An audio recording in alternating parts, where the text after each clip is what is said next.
Okay, my name's Suzanne Treister, and I'm an artist, and I live in London.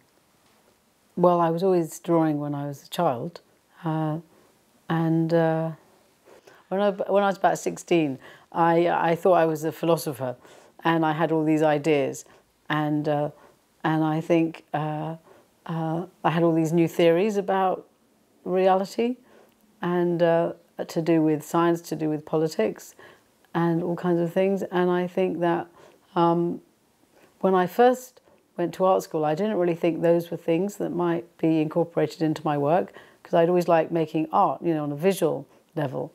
And then gradually, I think, over time, I was able to join the two.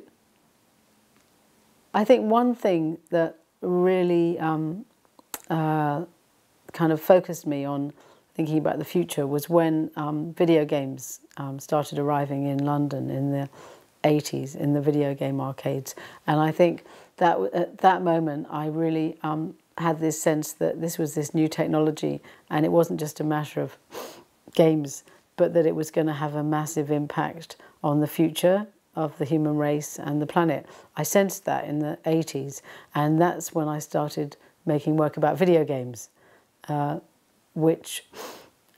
Where I actually made fictional video game stills. I imagined a game, and I imagined a still, one freeze frame from the game, so that the audience would have to try and imagine what the whole narrative was. I didn't spell out the narrative. And it was at a time where no one seemed to be interested in those things or to realise. And I think what's happened since then is that generally I seem to have get a clue quite early on about where the next bit of technology might end up, and like what one should be cautious about, what one should be aware of, and the implications of each new technology. Whereas generally people seem to just consume technology and not really think about it. Chez l'artiste Suzanne Treister, il y a toujours ce côté alchimique de la sublimation, de dire qu'on part d'un matériau de base et qu'on le transforme. Et que ce matériau de base, c'est évidemment notre environnement, notre société, que l'on transforme entre autres par la technologie. Et que la technologie ici, elle est un levier justement particulièrement important dans la transformation sociétale et sociétale que l'on a, de ce que l'on a autour de nous. C'est-à-dire que depuis 2 siècles au moins, les évolutions technologiques très rapides nous permettent de faire évoluer le monde de façon très importante. Aujourd'hui, évidemment, on parle des technologies d'hyperconnectivité, etc. So one day I was just sitting in my desk and I got this email from Catherine David saying that she was that there was this project in Bordeaux to do with the Garonne River, and would I like to come out on a pilot visit? And then we had these group meetings with the other artists that were invited, and we were given all kind of a lot of educational tours. So it was when we were going on the boat trip down the river, we had a tour by a guy, I think, who grew up on one of the little islands, and he pointed out that there was all these remains from the Second World War sunken ships in the river, which seemed quite strange because it was, you know, that no one took them out after 60 years or so. So the Second World War seemed to be like jumping out of the water, really, and you know, I've been for a long time interested in the history of the Second World War because of my father's involvement in the French resistance, and I thought it would be really great to do something like transform this memory into something else, because you know, I've been affected by all those memories, and well, they are not my own personal memories, but I knew my grandparents were killed in the Holocaust in Poland.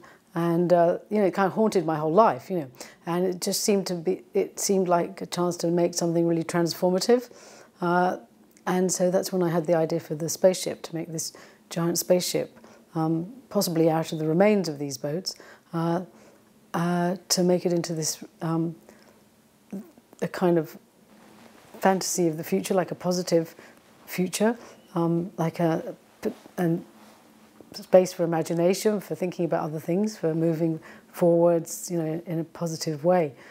Is I really need to emphasise that this spaceship. It's not a flying saucer, and it's not a UFO. It hasn't come from somewhere else as an unidentified flying object. It's not about alien invasion. It's not about some weird superpower. It's a spaceship which has been made as a French spaceship or a planet Earth spaceship, and it's like a symbolic object. It's not supposed to be like some sci-fi UFO thing that's extraterrestrial or something, because I think there's been a big confusion. People just like to call it a UFO, and I just want to make that clear. It's not. It's an object which has been transformed from a history, a real history, into another object.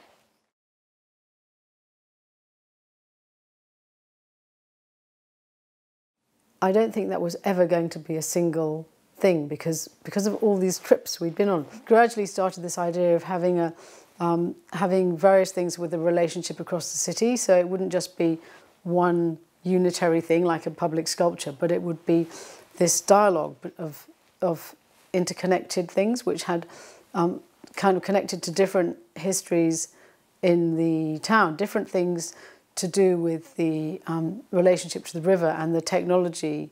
So the next thing that happened was when Marion from the Cube, it was called at the time, she was driving me to the German submarine base. We were just chatting, and so she said, that's right, I was talking, she was asking me about my previous project, Hexen 2.0. I was explaining it was all to do with these issues to do with technology, positive and negative aspects for the future, and that I was interested in this. You know, one of the guys who was very anti-technology, or seemed to be anti-technology, was this guy Jacques Ellul, this French guy. And she said, oh, she said, I was actually taught history by his son. And I went, you're joking? No, really? She said, yes. And he's a Bordeaux man. And I didn't realise. And so then I had the idea to make this pavilion to his ideas, like another library, like a library.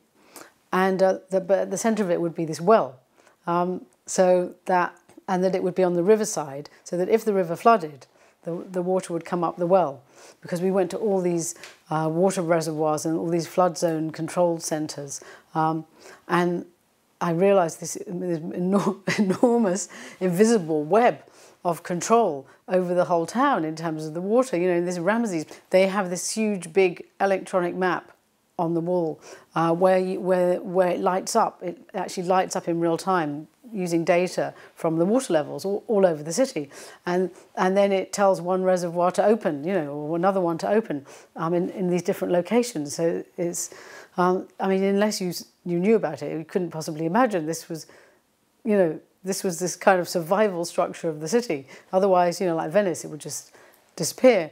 And I suppose you see, in relation to that, I started thinking that this town that Jacques Ellul loved so much, if not for this huge technology, would have drowned.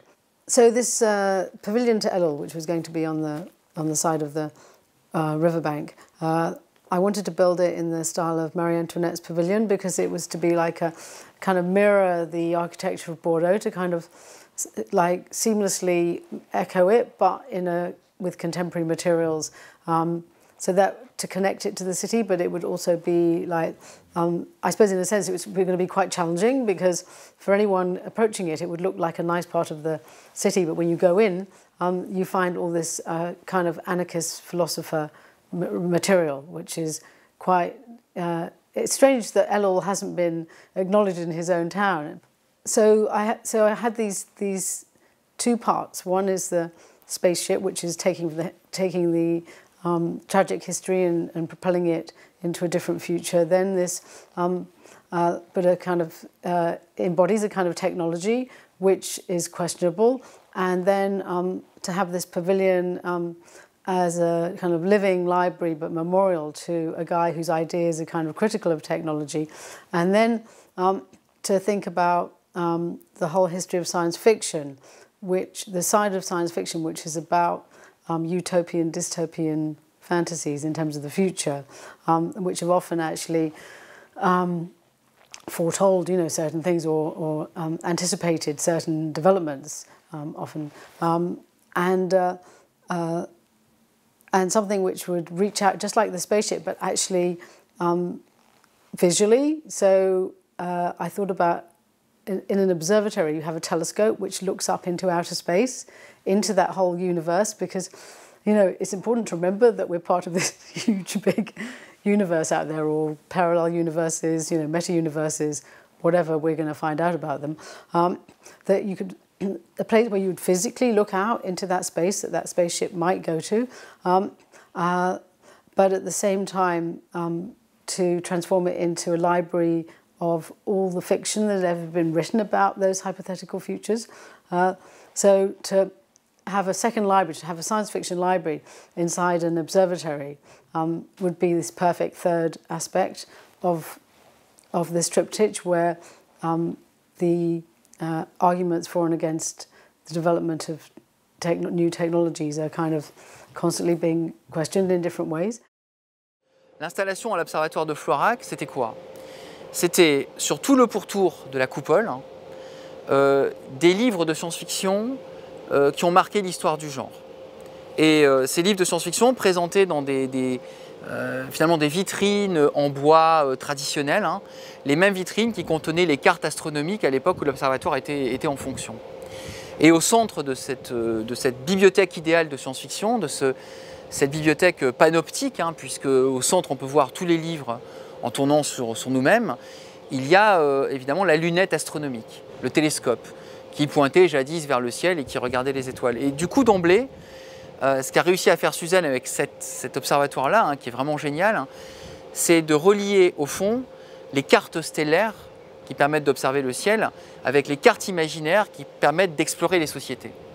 Et la science-fiction, c'est ça, c'est un atlas imaginaire des sociétés possibles qu'on aura peut-être un jour, qu'on aurait pu avoir dans le passé ou qui existent indépendamment de toute humanité, avec des civilisations extraterrestres par exemple. Well, it didn't have to be a triptych. It just turned out that the three things made sense together. Because, like, if you have a kind of binary situation, it's too binary. When you've got three things, it opens it out. Because within each one is various issues. And those issues relate from one sculpture to the next. And having three is like there's movement. It causes a movement. It causes a movement. The brain has to jump. Not just zig, zig, zig, like back and forwards. It has to jump. And it can go in this way, this way, this way, this way, this way, this way. And like a strange electricity, it can provoke something in your brain, which can't happen if you're just going backwards and forwards. What's driven me to try to express complex ideas in my artwork? Yeah. Because on what level do you mean? Do you mean because I was abused as a baby, or because I was, or because I saw some complex documentary when I was 3, or because I want to save the planet, or because I think everything is so complex that I should make it complex for everyone else? I don't know. Why would I do it? That's because what excites me, because everything is intertwined in so many amazing ways. The more you know, the more you see the threads between it all. I mean, the whole, you know, the universe everywhere, everything is connected. I mean, we all come from dead stars in the first place. You can't say everything is not connected. It is. Everything is part of everything else on one level. And the more you know about it, and the more you see it, and the more you, it's like, it's illuminating, isn't it? You want to make something about it.